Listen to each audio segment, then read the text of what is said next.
जयांशी भुकेली या आमिषा, हे विश्व न पुरेची घासा, कुळवाडी यांची या आशा चाळीत असे. तर हा जो श्लोक आहे, काम एष क्रोध एष रजोगुण समुद्भव हा महाशनो महापापमा विध्येन मिह वैरिणम. या श्लोकावर आपण अर्थ करताना हा काम हा क्रोध माणसाला पाप करायला होतो असं म्हटलं होतं. आचार्यांनी काम आणि क्रोध दोन घेतलेच नाही. आचार्य काय म्हणतात पहा. आचार्य म्हणजे जगद्गुरु शंकराचार्य. काम एष सर्व लोक शत्रू यन्निमित्ता सर्वानर्थ प्राप्ती प्राणिनाम. हा कामच सगळ्या लोकांचा शत्रू आहे त्रैलोक्यातल्या. बरं, स एष काम हा प्रतिहत हा.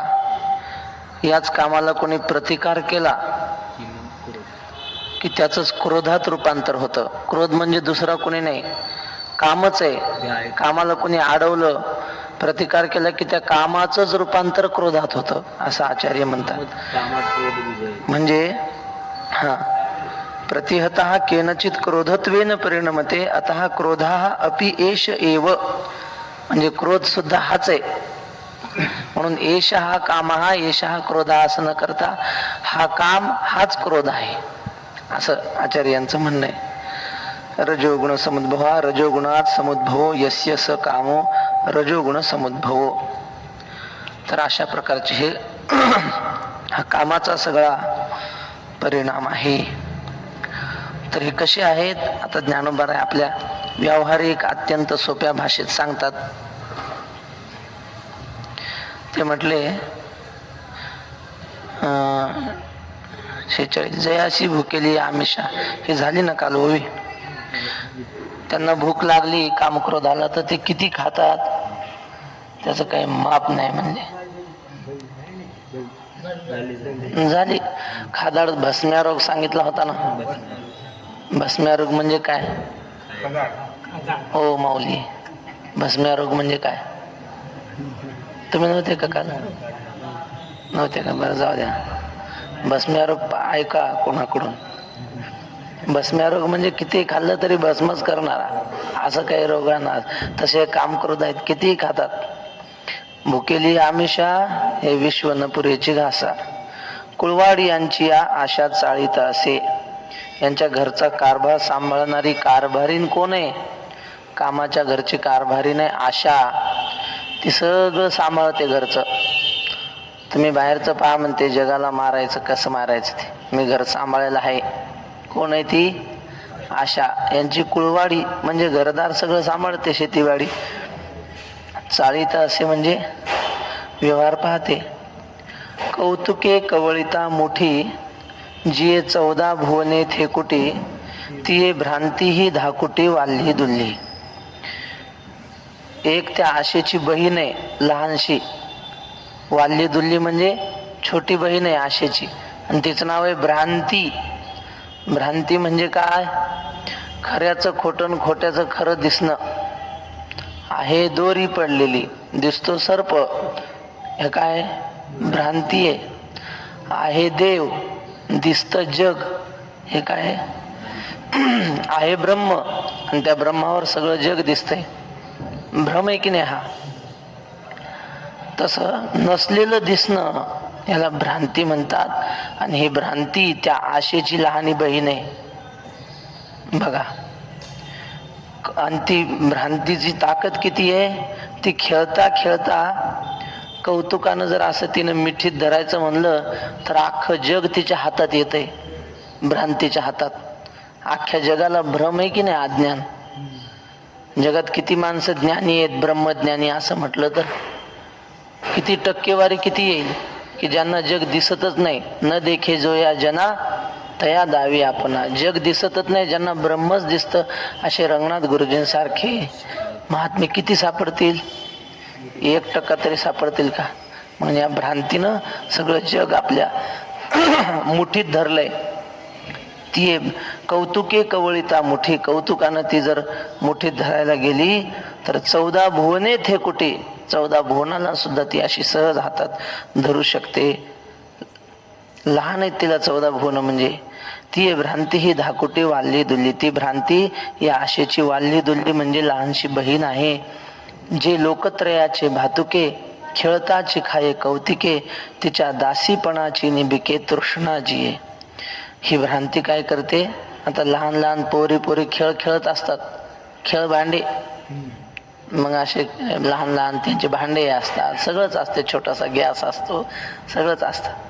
आणि मग ही भ्रांती लहान खेळ खेळत असताना काय करते, भातुकं असतं म्हणतात. भातुकं म्हणजे काय, त्या पोरीने बारकाल्या पोरीने शिजवलेला छोटासा भात एवढंसा काहीतरी शिजवतात स्वयंपाक करायचं म्हणून.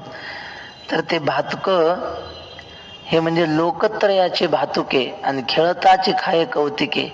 ती भ्रांती खेळ भांडे खेळता खेळता हे त्रैलोक्य खाऊन टाकते भातकं म्हणून. एवढी त्याची शक्ती आहे, एवढी ती मोठी आहे. खेळताची खाये कौतिके, आणि हे तिच्या दासीपणाची निबिके तृष्णा जिये. तृष्णा तिच्या दासीपणाच्या बळावर मोठी होते. म्हणजे भ्रांतीची सेवा करणारी एक स्त्री आहे, तिचं नाव आहे तृष्णा. आणि ती एवढी बळ म्हणजे ताकदवान कोणामुळे होते, भ्रांतीची सेवा करून. तिच्या दासीपणाची निबिके तृष्णा जिये. जगते तृष्णा कुणाच्या बळावर, कुणाच्या आधाराने, भ्रमाच्या आधाराने जगते. माणसाला जर भ्रम नसला ना, इच्छाच राहत नाही कशाची. बघा ना, साधू संतांना आहे कशाची इच्छा, काय नाही. ते म्हणतात इच्छा करायची कशाची, सगळं जग खोटच आहे. देव म्हणायचं काहीतरी मागा की तुकाराम महाराज. ते म्हणले मागायचं कशाला आणि कुणासाठी, खोटं आहे ना सगळं जग. त्यामुळं काही मागण्याची त्यांना इच्छा नसते, म्हणजेच तृष्णा नसते. पहिला कोण, काम, कामाची पत्नी आशा, आशेची लहानी बहीण भ्रांती, आणि भ्रांतीची दासी तृष्णा. आणि त्या भ्रांतीची सेवा करून ती जगते, म्हणजे ताकद आहे तिला. बिके तृष्णाजी. हे असो मोहे मानिजे, यांते अहंकारे घेपे दिजे, जे जेणे जग आपुले भोजे नाचविता असे. हे पहा, मोह म्हणजे अज्ञान. अज्ञानाने यांना मान दिलेला आहे. अज्ञान कुणाकुणाला मान देतं, कामाला, क्रोधाला, आशेला, भ्रांतीला, तृष्णेला अज्ञान लय मान देतं. कारण त्यांच्यामुळेच अज्ञानाची ताकद आहे ना. म्हणून यांना मोहे मानिजे, म्हणजे मोहे म्हणजे अज्ञानाने यांना मान दिलाय. अहंकारे घेपे दिजे, यांच्याशी घेवाणदेवाण कोण करतं, व्यवहार, अहंकार घेवाणदेवाण करतो. कारण अहंकार त्यांच्याच जातीचा आहे, त्यांच्याच पक्षातला आहे ना अहंकार. तेव्हा अहंकार यांच्याशी घेणं देणं करतो. जेणे जग आपुले भोजे नाचविता असे. जो अहंकार काय करतो, आपुलेनी भोजे म्हणजे आपल्या आवडीप्रमाणे सगळं जग नाचवतो महाराज. अहंकार प्रत्येकाला असतो, कोणाला कशाचा असेल, कोणाला कशाचा असेल. शास्त्र शिकल्यावर मी ज्ञानी आहे असा अहंकार येतो, आणि नाही शिकलं तर कशाच तरी अहंकार येतोच. मी भक्त आहे असा अहंकार येईल, काहीतरी येईल. अहंकार आहेच प्रत्येकाच्या अंतःकरणात. मग हा अहंकार नाचवतो सगळ्या जगाला. त्यातल्या त्यात भौतिक ज्ञान असेल म्हणजे अध्यात्माचं ज्ञान नाही, शाळेतलंच शिक्षण भरपूर घेतलं असेल तर मग तर लय अहंकार येतो माणसाला. कुणापुढं वाकत नाही, माणसापुढं सोडून द्या, देवापुढं वाकत नाहीत माणसं. देवच नाही म्हणतात. म्हणजे काय झाला, तो अहंकार झाला ना ज्ञानाचा. विशेष नवल अहंकाराची गोठी, विशेष न लगे अज्ञानापाठी, सज्ञानाचे झोंबे कंठी, नाना संकटी नाचवी. नवीन विवाह झालेलं पती पत्नीचं कुटुंब, दोघे खूप शिकलेले होते. नवरदेव म्हणला, अगं माझे मित्र येत आहेत 4-5 जण, त्यांना नाश्त्याला काहीतरी तयार कर. ती म्हटली, अहो मला काही येत नाही ना त्यातलं. येत नाही म्हणजे, मला नाश्ता नाही करता येत. तर म्हटलं मग तुला येत नाही तर आपल्या शेजारी एक म्हातारी आजी आहे, त्या आजीला जाऊन विचार, कारण अर्ध्या तासात पाहुणे येत आहेत. मग आता ती म्हणली ठीक आहे, पण मनात विचार केला, मी डबल ग्रॅज्युएट झालेली आहे आणि म्हातारीला म्हटलं कर सई, ती म्हणती लावा शाई, अंगठे बहादर. आणि तिला मी जाऊन विचारायचं कसं काय शिरा करायचा, काय करायचं. पण आता नाही लाज आहे, काय करता. गेली म्हणजे आजी मला शिरा कसा करायचा शिकव. आजी म्हटली अगं किती सोपं असतं, कढई घ्यायची चुलीवर ठेवायची, नाही चुलीवर नाही, चूल गेली आता, गॅसवर ठेवायची. ती म्हटली हो ते आहे माहीत, पुढचं सांग. मग आजी म्हणली काय नाही, मग त्या कढईत पुन्हा तूप टाकायचं. ती म्हटली हो ते आहे माहीत, पुढचं सांग. आजी म्हटली आपल्याला विचारते बी ना आपला अपमान बी करते, पुढचं सांग, ते आहे माहीत, पुढचं सांग, असं कुठं म्हणायचं असतं का? पण अहंकार मनातला. आजी म्हटली मग काय नाही, तूप तापलं की त्याच्यात रवा चांगला भाजून घ्यायचा. ती म्हटली हो ते आहे माहीत, पुढचं सांग. मग आजी हुशार, आजी म्हटली हे आपल्याला बरोबर विचारत नाही, आपला अपमान करून विचारते. आजी म्हटली मग रवा काढून घ्यायचा आणि पुन्हा कढई गॅसवर ठेवायची आणि तांब्याभर गोमतर आणायचं म्हणे, त्याच्यात ओतायचं. ती म्हटली हो ते आहे माहीत, पुढचं सांग. मग काय नाही, पुन्हा एवढा शेणाचा गोळा तांब्यात कालवायचा पाण्यात आणि ते त्याच्यात ओतायचं कढईत. ती म्हटली हो ते आहे माहीत, पुढचं सांग. मग काय नाही, त्यात रवा शिजवायचा आणि पाहुण्याला नेऊन वाढवायचा म्हणे. घरी गेली तसाच केला शिरा आणि वाढला पाहुण्याला. किती गोड झाला असेल. कशामुळे झाला असं? अहंकार. हे आपण तिचं उदाहरण सांगितलं बिचारीचं, पण सगळ्या जगाला अहंकारच नाचवतो. घराघरात भांडणं कशामुळे होतात? सासूला वाटतं मी मालकी नाही घराची आणि ही काना मागून आली सून आणि माझ्यावर हे बळजबरी करते, माझ्यावर सत्ता गाजवते. आणि तिला वाटतं थेरडीला काय कळतं, मी शिकलेली आहे. पोरगा म्हणतो बापाला काय कळतं, बाप म्हणतो मी मालक आहे. हे अहंकार आहे ना, सगळ्या जगाला नाचवतोय आपल्या बोटावर. ते कळसूत्री बाहुल्यांचा खेळ असतो ना, त्या बाहुल्या नाचत नसतात, त्यांना वरून एक नाचवत असतो. तसा अहंकार वरून नाचवतोय आपल्या सगळ्यांना. त्याच्या मनाप्रमाणे सगळं जग नाचतंय. जेणे जग आपुलेने भोजे नाचवित असे. त्या बाहुल्या त्यांच्या मनासारखं नाचत नाहीत, त्याच्या आवडीप्रमाणे तो नाचवतो, तो खेळवणारा. तसं ज्ञानेश्वर महाराज म्हणतात, ज्या अहंकाराने जग आपुलेने भोजे, भोजे म्हणजे आवडीप्रमाणे नाचवीत असे. मग त्याने काय केलं हो? जेणे सत्याचा भोकसा काढिला, मग अकृत्य तृणकुटा भरिला, तो दंभ रूढविला जगी इही. त्या अहंकाराने सत्याचा भोकसा काढला. म्हशीचं वघारू असतं ना, काही काही लोभी शेतकरी त्या वघाराला पाजतच नाहीत महाराज. फक्त पुढं बांधायचं म्हशीच्या, दूध काढून घ्यायचं अशी करतात. आणि मग ते वघारू मरतं ना, मग त्याला दूध नाही पाजल्यावर. पण मग आता म्हशीचं दूध तर काढायचं, वघारू मेलं, मग त्या वघाराच्या पोटातलं सगळं मांस हाडं काढून घेतात आणि त्याच्यात भुसा भरतात आणि ते संध्याकाळी म्हशीच्या पुढे बांधलं. ते असतं निर्जीव, पण म्हशीला वाटतं सजीवच आहे, त्याला चाटतीन पाना सोडते, मग हे काढून घेतात दूध. बाई वासरू वाचा भोकसा, गाई पुढे ठेवणे जैसा, उगाणा घेते क्षीर रसा बुद्धिवंत. ज्ञानेश्वर महाराज म्हणतात हे हुशार लोक, त्यांना माहित असते हिला काही कळत नाही. आणि मग खरं का ते वासरू, ते वगारू नाही खरं, पण तिला बिचारीला खरं वाटतं. तसं म्हणले या अहंकाराने काय केलंय, सत्याचा भोकसा काढिला. हे भक्त, ज्ञानी, संन्यासी, विरक्त यांचे फक्त कपडेच ठेवले चांगले, मधलं सत्य सगळं काढून घेतलंय. कपडे संन्याशाचे आहेत आणि आज सगळा माल संसाराचाच भरलेला आहे, भुसा भरेल आहे भुसा. सत्याचा, सत्य खरेपणाचा भोगसा सगळा काढून घेतला याने अहंकाराने.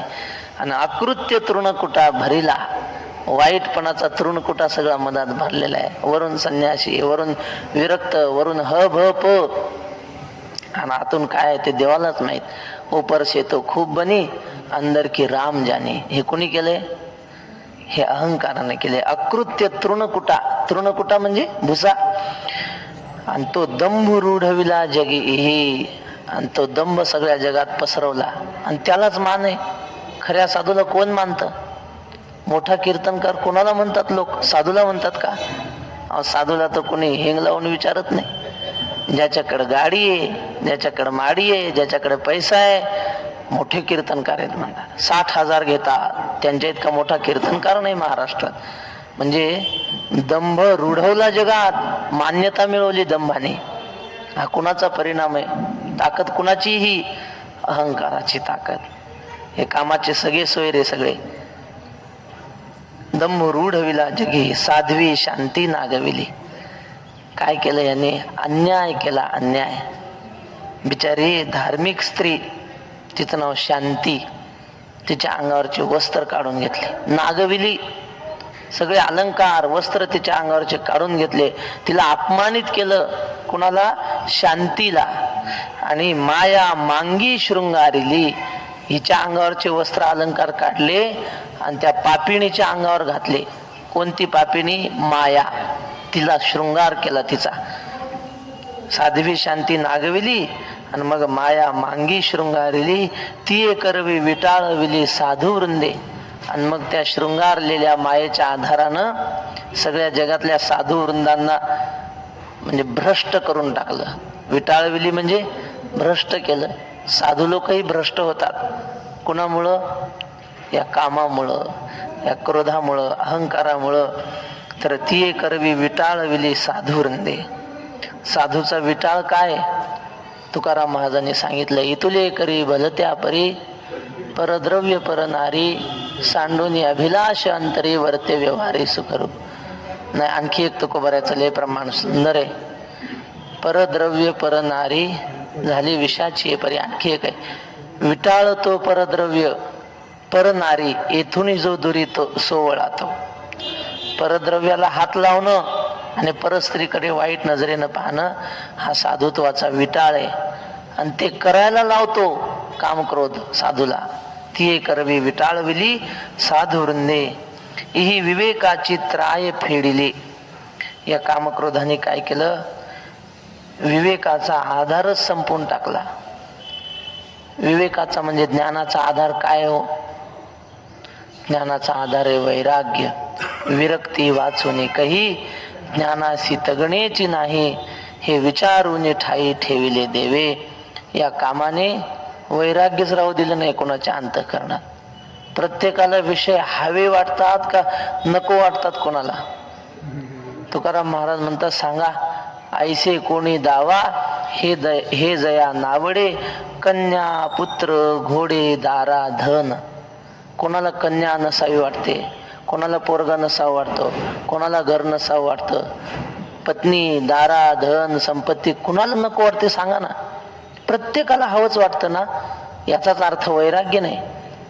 म्हणजे ज्ञानाचा आधार वैराग्य आणि ते वैराग्यच संपून टाकलं. विवेकाची त्राय फेडिली म्हणजे विवेकाचा आधार संपवला. वैराग्याची खाल काढली, वैराग्याच्या अंगाची कातडी सोलून काढली. महाराज जगल का ते वैराग्य? आता अंगावरची कातडी सोलून काढली अहंकाराने वैराग्याच्या. जितया मान मुडली उपशमाची.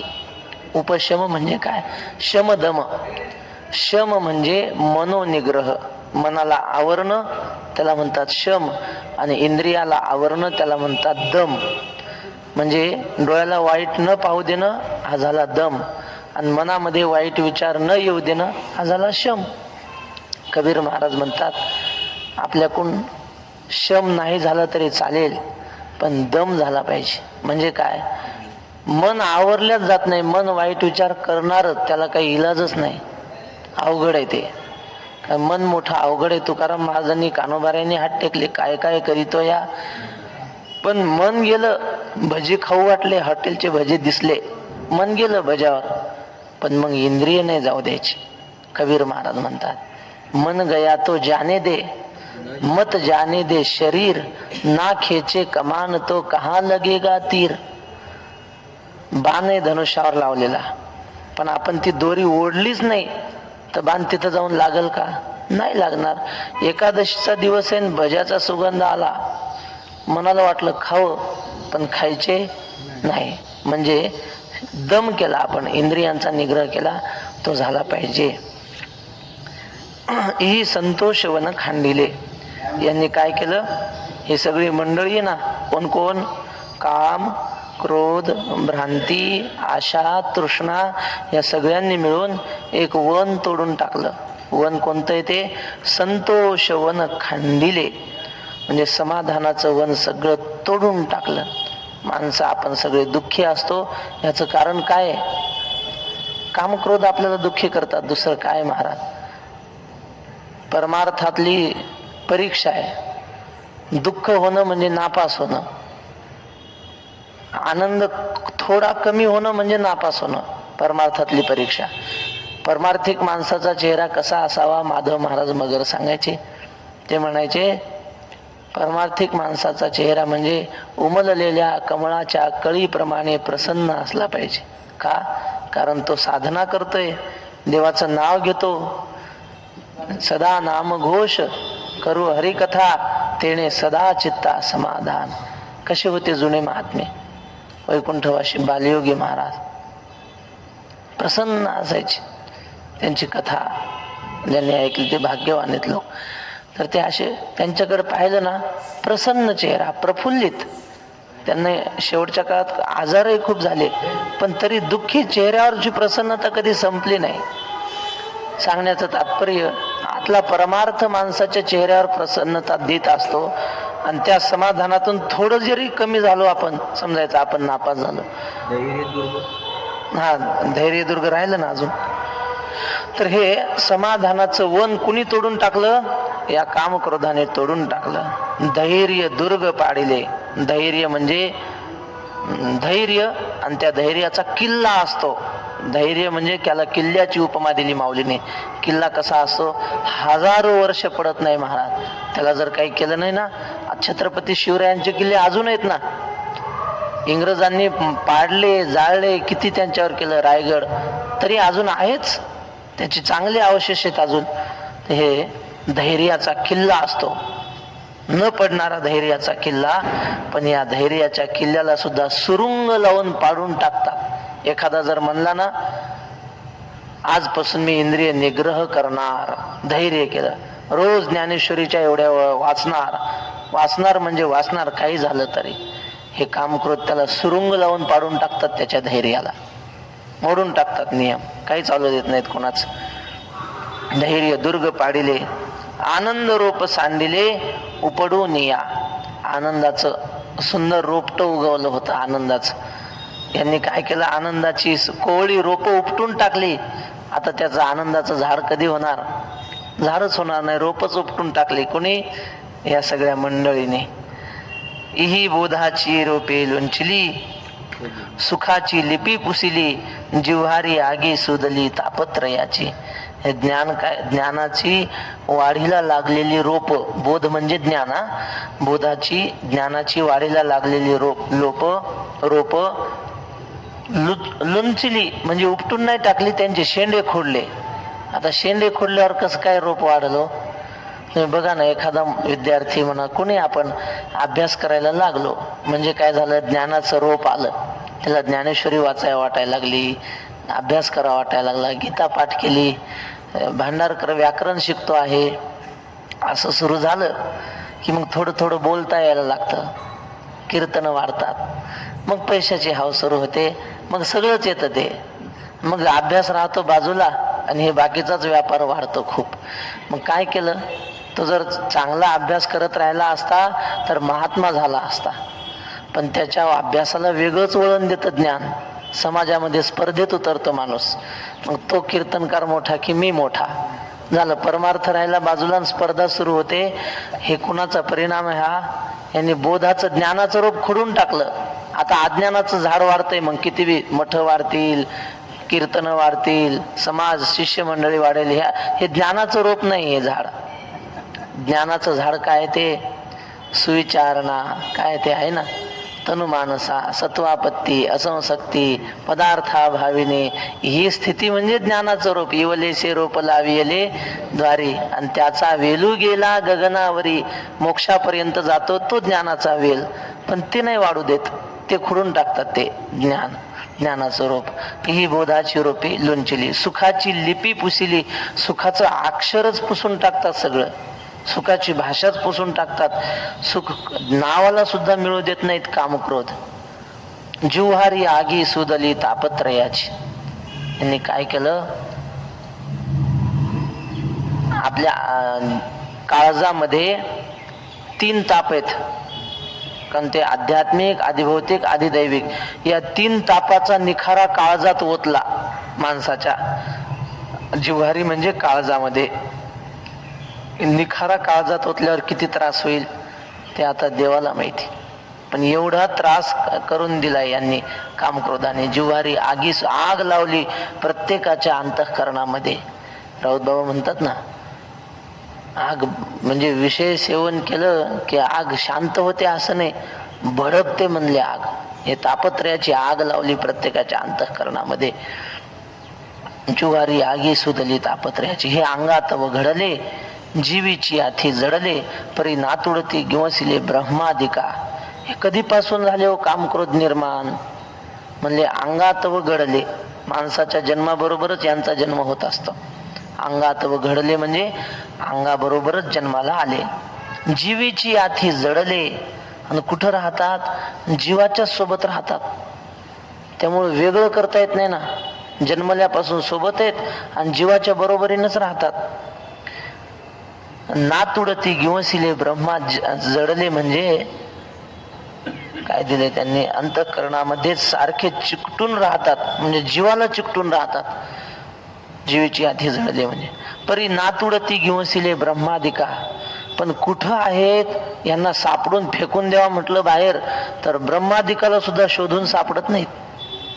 असे हे नातुडती गिवसिले ब्रह्मादिका. ब्रह्मादिकांना सुद्धा शोधूनही हे सापडत नाहीत. पोट तर दुखतंय आणि डॉक्टरने ते काय म्हणतात ते सोनोग्राफी केली, काहीच नाही पोटात, आणि पोट तर दुखतंय आणि फोटोत तर काहीच येत नाही. त्या असंच होतंय. हे काम करू त्रास तर देतात आणि पाय गेलं कुठे, इथं काम करू दे का इथे का सापडत कुठंच नाहीत, पण त्रास दिल्याशिवाय राहत नाहीत. तसं नातुडती गिवसिले ब्रह्मादिकांना सुद्धा सापडत नाहीत. हे चैतन्याचे शेजारी वसती ज्ञानाच्या एका हारी. म्हणून प्रवर्तले महामारी सावरतीना.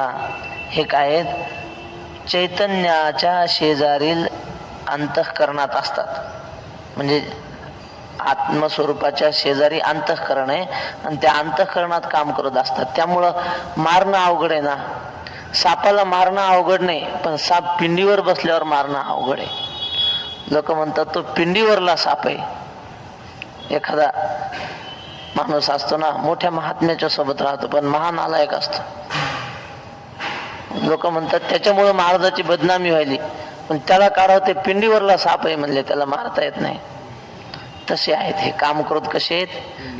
पिंडीवरले साप आहेत. चैतन्याचे शेजारी आणि वसती ज्ञानाच्या एका हारी. पंक्तीला म्हणलं तर म्हणले ज्ञानाच्या पंक्तीला बसतात हे. जिथं ज्ञान असलं तिथं काम क्रोध असणारच. निकन वाढे धनंजया कणेसी कोंडा. बाबा बोलता बोलता सिद्धांत सांगायचे वक्ते बाबा. ते म्हणले तुम्ही पहा म्हणले, किती मोठा ज्ञानी असला त्यांच्यासोबत काही दुर्जन लोक असतात, साधू महात्मा, पण त्यांच्यासोबत राहणारा एखादा दुर्जन असतो. रामकृष्ण परमहंस होते, त्यांच्यासोबत त्यांचा भासा, तो पैसे काढायचा लोकांकडून.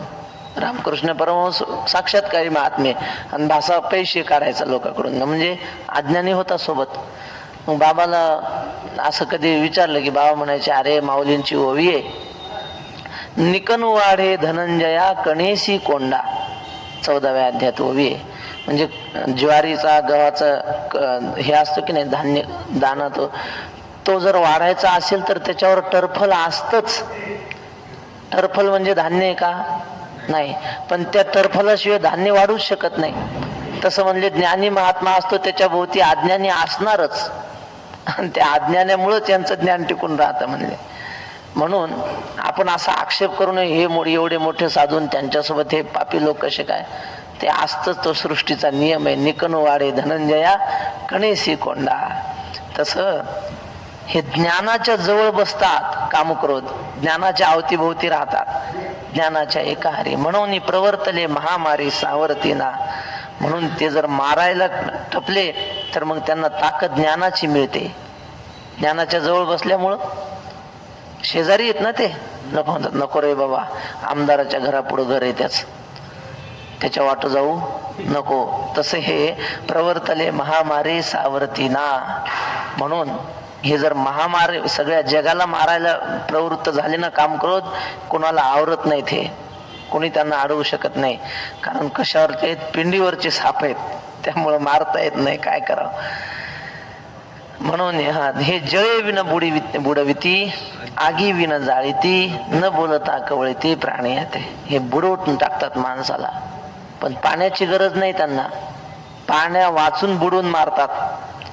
आगी विन जाळीती, आगीशिवाय होरपळून जाळून टाकतात. आग तर नाही पण जाळतात माणसाला. तुम्ही बघा ना, एखादा असा वाळून जातो माणूस, का हो 6 महिन्यात तुम्ही वाळून गेले, कस काय म्हणले, एवढी तब्येत खराब झाली.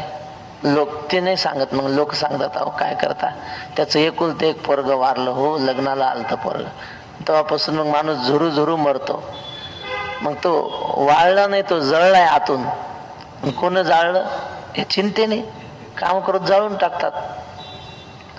तसं आगी विन जाळीती, आगीची गरज नाही, जाळून टाकतात.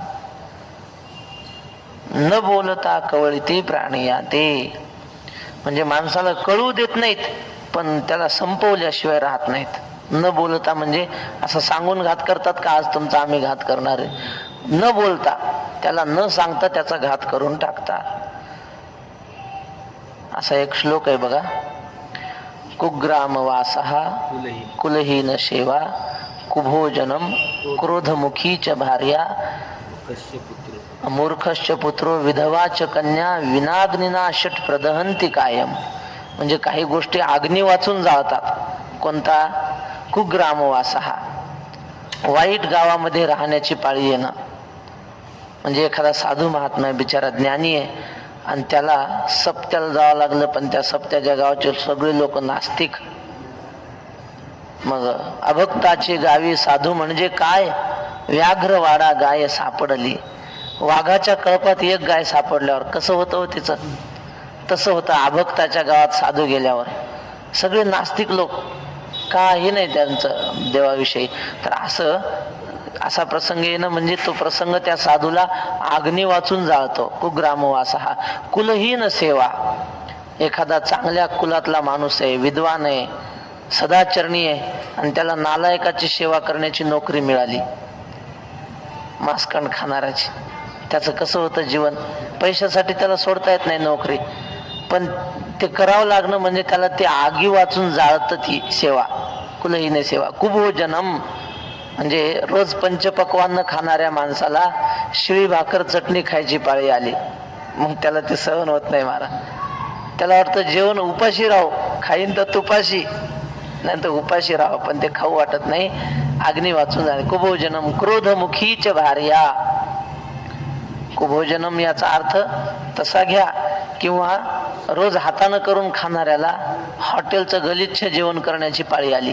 लांब प्रवासाला गेल्यावर अवघड होतं, रेल्वेतलं जेवण, हॉटेलचं जेवण, ते काय चांगलं असतं का. पण मग आता पोटाची खळगी भरण्यासाठी नाईलाजानं कधीतरी खावं लागतं, पण ती गोष्ट त्याला अग्नी वाचून जाळते. कुभोजनम क्रोधमुखीच भार्या, एखाद्याला रागीट पत्नी मिळाली तर तो माणूस आतून जळत असतो, आतून. बाहेरून आले की शिव्याच, घरी कधी चांगलं बोलणं त्याच्या कानावर नाही. रागीट पत्नी, तुकाराम महाराज म्हणतात, बरं झालं आम्हाला अशी दिली देवाने, बरे झाले देवा बाईल कर्कशा. जर कर्कशा नसती तर आमचा एवढा परमार्थ घडला नसता. घडला असता म्हणले, कारण आमच्या घराण्यातच होतीच, पण एवढा घडला नसता. आता घरी जाऊच वाटत नाही, 8-8 दिवस डोंगरावरच खाऊन या झाडे वरवाडून पाला. असो काय सांगत होतो, क्रोधमुखीच्या भार्या, अग्नीशिवाय जाळते. बर, क्रोधमुखीच्या भार्या. पुढं काय, मूर्खश्च पुत्र, विद्वान बापाच्या पोटी मूर्ख पोरगा जन्माला आला, मग ती गोष्ट त्याला सहन होत नाही. लोक म्हणतात, काय राव तुम्ही एवढे मोठे कीर्तन करून तुमचं पोरग पत्ते खेळतंय गावात, आणि काय लोकाला ज्ञान शिकवता, ज्ञान सांगे लोकाला. तुम्ही म्हणत जाणं काही नाही, सगळं आम्हीच लोकाला ज्ञान शिकवतो, आणि घरचं कोण, घरी सांभाळा ना घर, असं म्हणतात. म्हणजे मूर्ख पुत्र जन्माला आला की बापाला ती गोष्ट अग्नी वाचून जाळते. विधवाच कन्या, घरामध्ये जर विधवा पोरगी असेल तर बापाला ती गोष्ट अग्नी वाचून जाळते, असं म्हणतात. विना अग्निना षट प्रदहंती कायम, या 6 गोष्टी माणसाला अग्नी वाचून जाळतात. तसं हे कामक्रोध जाळून टाकतात. आग लावायचं काम नाही, बिना अग्नीना आगी वाचून जाळतात. कुठं आलं? हा, जळे विण बुडविती आगी विण न बोलता कवळीती प्राणी. हे सांगितलं. हे शस्त्रे विण साधिती दोरे विण बांधिती ज्ञानी अशी तरी वधिती पैज घेऊन. हे शस्त्राशिवाय तुकडे तुकडे करून टाकतात माणसाचे. हा काम करत. शस्त्रे विण साधिती दोरे विण बांधिती, बांधून टाकतात, दोराचं काम नाही. अशा आम्हाला शाळेत श्लोक होता. आशा नाम मनुष्यस्य शृंखला काचिद अद्भुता यया बद्धा प्रधावंती मुक्तास्तिष्ठन्ति पंगुवत. आशा नावाची वेगळीच साखळी आहे म्हणले, एक लोखंडी साखळी. ती साखळी अशी आहे, या आशेनं ज्याला बांधलं तर बांधल्यावर माणसानं जागेवर राहायला पाहिजे की नाही. पण ज्यांना आशेनं बांधलं ती माणसं नुसती पळतच राहतात. आणि आशेची साखळी सोडली ती माणसं जागेवरच थांबतात. आशेनं बांधलेली माणसं बघा ना तुम्ही, इथं भर पोटासाठी पोटासाठी. हे तुकडोजी महाराजांचं, कबीर महाराजांचं. कबीर महाराज म्हणतात, या पोटाची खळगी भरण्याच्या आशेने कुठं कुठं फिरत नाही माणूस. ये पेट बडा बाका सबसे लगा दिया धोखा, यही पेट से राव शिपाई यही पेट से मरते, इसी पेट के खातर आदमी मुलुक मुलुक सब फिरते. कहत कबीरा सुन भाई साधू सब दुनिया से न्यारा, भला बिचारा पशु पंखी वही पेट ने घेरा. बिचार एवढंच पाखरू असतं आणि त्याला सुद्धा पोटासाठी रानोरान फिरावं लागतं ना. हे पोटाची खळगी भरण्याच्या आशेने सगळीकडे फिरवतात. हा म्हणलं ना, सबसे लगा दिया धोका. तर हे कामक्रोध दोरी वाचून बांधून टाकतात.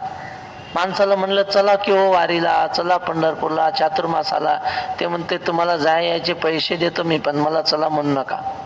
का? त्याला बांधलेलं आहे, घर सुटत नाही त्याला. कुणी बांधलेलं आहे हो? हे कामक्रोधाने बांधलेलं आहे, आशेने. दोरांनी बांधलं का? नाही नाही, बांधलंय पण दोरा वाचून बांधलंय. दोरे विण बांधिती ज्ञानी अशी तरी वधिती पैज घेऊन. हे सामान्य माणसाला मारतील यात काय नवल. ते मांजर म्हणतंय मेलेल्या उंदराच्या मागं कोण लागतंय हो? जिवंत उंदराच्या मागं लागतंय. ज्ञानेश्वर महाराज म्हणतात, नवल अहंकाराची गोठी विशेषे न लगे अज्ञाना पाठी, सज्ञानाचे झोंबे कंठी नाना संकटे नाचवी. ज्ञानी म्हणला ना एखादा, आम्ही स्वतः पाहिले बरं असे उदाहरण, की आमची परीक्षा घेऊन पहा, आम्ही जर म्हणजे काम क्रोधाच्या बाबतीत नापास झालो तर मग आम्हाला पाहिजे ती शिक्षा द्या, असं म्हणणारेच माणसं खड्ड्यात गेले. ज्ञानी माणसं असतात, आम्हाला आता काम क्रोध काही करू शकत नाहीत असं जो म्हणला, बस त्याचं सुरूच झालं, मग त्याचा पतनाची सुरुवातच झाली. जो जिंकलो म्हणतो ज्ञानी आहे मी असं म्हटलं, संपला तो. असं झालं की मग त्याला पैज घेऊन म्हणतात आता याला संपवायचं. आणि मग कसं संपवायचं त्याच्याविषयी नारद महर्षींची कथा आहे, अनेक महात्म्यांच्या कथा आपल्याला सांगता येतील, पण ते आता आज नाही, कारण आज श्री गुरुभाऊंच्या सप्ताहाचा काल आहे. कुकुरमुंडे महाराजांच्या मठामध्ये मारुती महाराज तुंतुणे यांचं काल्याचं कीर्तन आता लगेच आहे. कीर्तनाची वेळ 8 ते 10 त्यांनी सांगितलेली, आता सुरू झाला असेल. आपण सगळ्यांनी त्या कीर्तनाला यावं अशी विनंती. राहिलेल्या विषयी उद्या.